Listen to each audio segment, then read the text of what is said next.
Hi guys, we're about to make some wonderful cornmeal fried dumplings. Stay tuned for the recipe. Okay, so these are the ingredients that you're going to need today.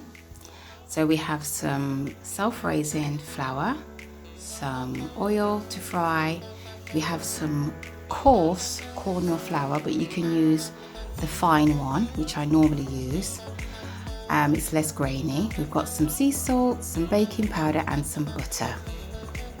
First you're going to need a bowl and you're going to add about 500 grams of self-raising flour to the bowl. You can use any flour you like. I've often used spelt flour or wholemeal flour. Either one, it doesn't matter. Going to add a little bit of, not a little bit, but 1 teaspoon of baking powder, and this is going to let them be nice and fluffy. Then I'm going to add about a teaspoon of sea salt to the mix, and then just distribute that into the flour. Then you can add about 200 grams of corn flour. You can use the fine corn flour here. It's actually better. This is the only one I had at the time. And of course, you don't need to use corn flour at all. So give that a mix in.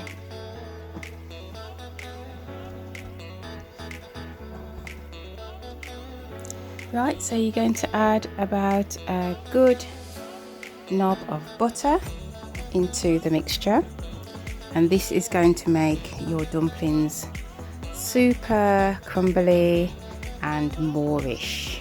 They're going to be delicious.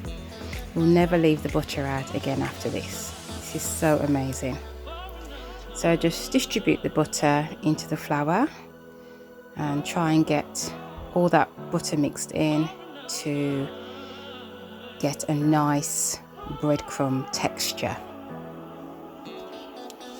So once you've done that, it should look like this, nice and fine and ready to mix in the liquid.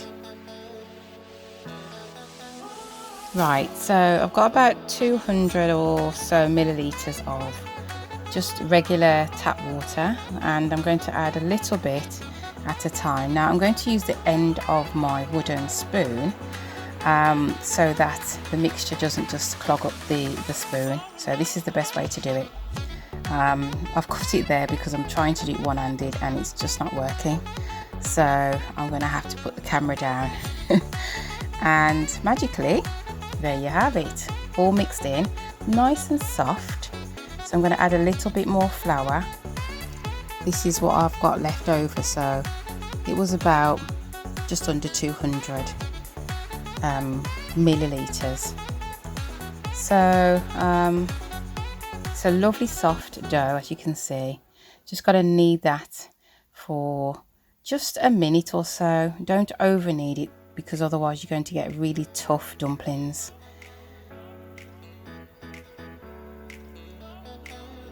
It's really nice and pliable. And there you have it, very soft. Probably add a little bit of flour to that. And then I'm going to let it just rest for about 15 minutes or so, just so that the gluten starts to work in the flour. So this is my oil pan, and I've just used regular vegetable oil, and I've got about an inch or so of oil in the pan getting hot. This is my dumplings after about, oh, what happened there? Right, the oil is hot and I'm going to test it. Well, I've tested it there with a little tiny bit of dough, as you could see in the last clip. So I've pinched a little bit of the dough and I'm just going to roll that into the palm of my hand and make a nice smooth circle. I'm going to put a little hole in the middle there with my thumb, so it just helps with the cooking process. So the oil is lovely and hot, ready to go. And there are my dumplings, and I'm just going to pop them in. It's better to get them ready and set aside so that they go in at the same time. You can keep a track of what's cooking and what's not cooking, and what needs to turn over.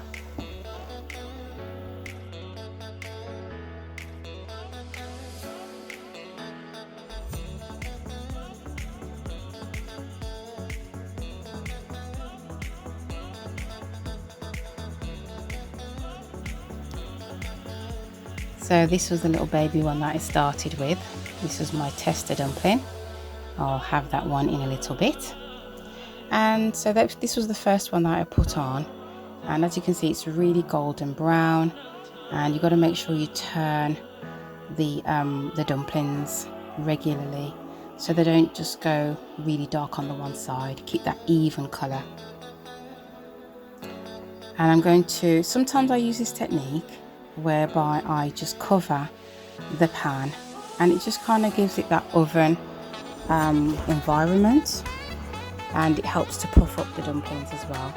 Some people use a deep fat fryer, and sometimes I do too, and that just gives a different look to the dumplings.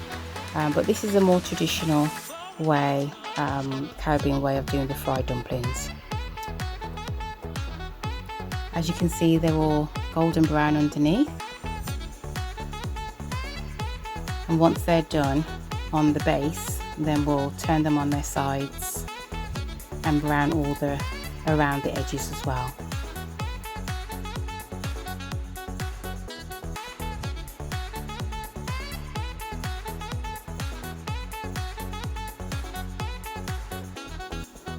Dumplings are looking beautiful and golden. Can you see now that the edges are still quite pale? So I'm going to turn them onto their sides and just rotate them and let them brown up.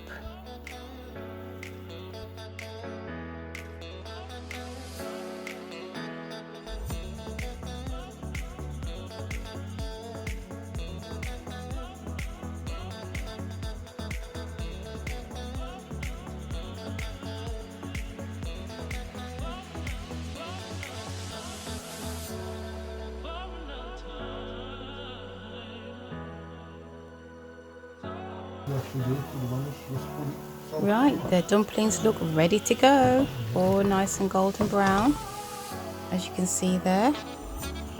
Amazing, beautiful dumplings, cornmeal and wheat flour dumplings, golden brown and so Moorish.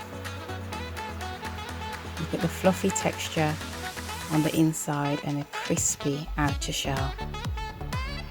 Hope you enjoyed watching this video, and I'll see you the next time. Don't forget to subscribe.